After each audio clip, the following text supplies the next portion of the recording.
At the end of the 1990s, Asia was going through a major financial crisis.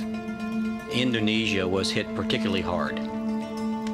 Also, during that time, the Suharto regime was coming to an end after 32 years. To help during these troubled times, the IMF loaned over $1 billion to Indonesia.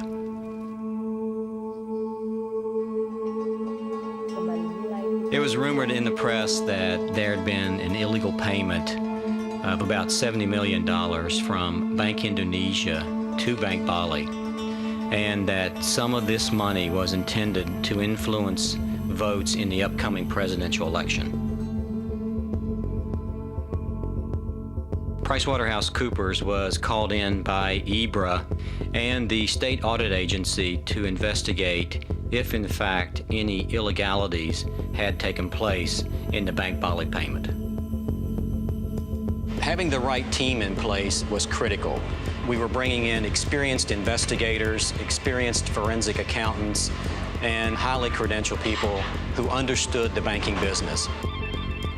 The work consisted primarily of conducting nearly 100 interviews, and these interviews had to be finished within about a 2-week time period. We're not police, therefore we did not have police powers to require people to talk to us. A critical part of the Bank Bali investigation was the timeline that we were able to put together. We were able to build a case for how the money flowed. We call it the starburst.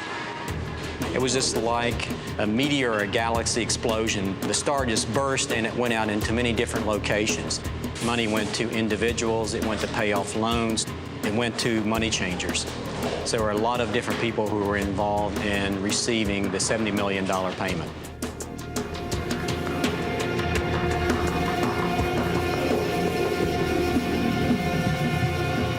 On the morning that we were to deliver the report to the head of the state audit agency, the PricewaterhouseCoopers security team had been tipped off that there would be an attempt to ambush the convoy.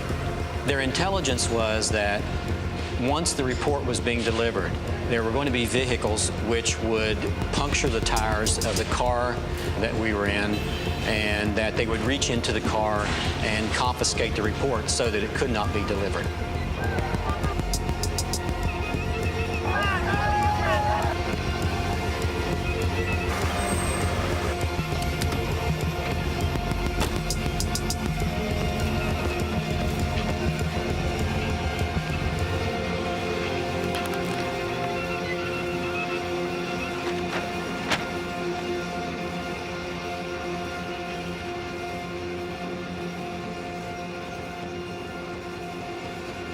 Oh my God.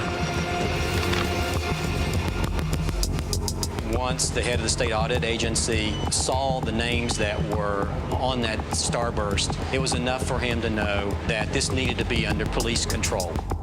At this point, we realized that it was absolutely necessary to protect both the banks and the individual's financial privacy. Immediately, we put a plan into place to go onto the roof of the hotel to burn all of those work papers and destroy all of those documents.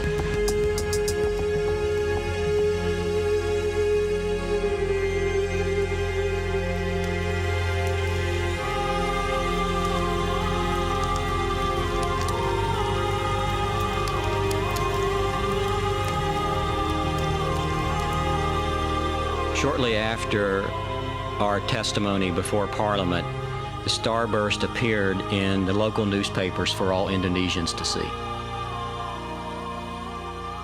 It is a very first step in the evolutionary process to bring about lasting change that ensures that over a period of time, corruption will be cleaned up within the system.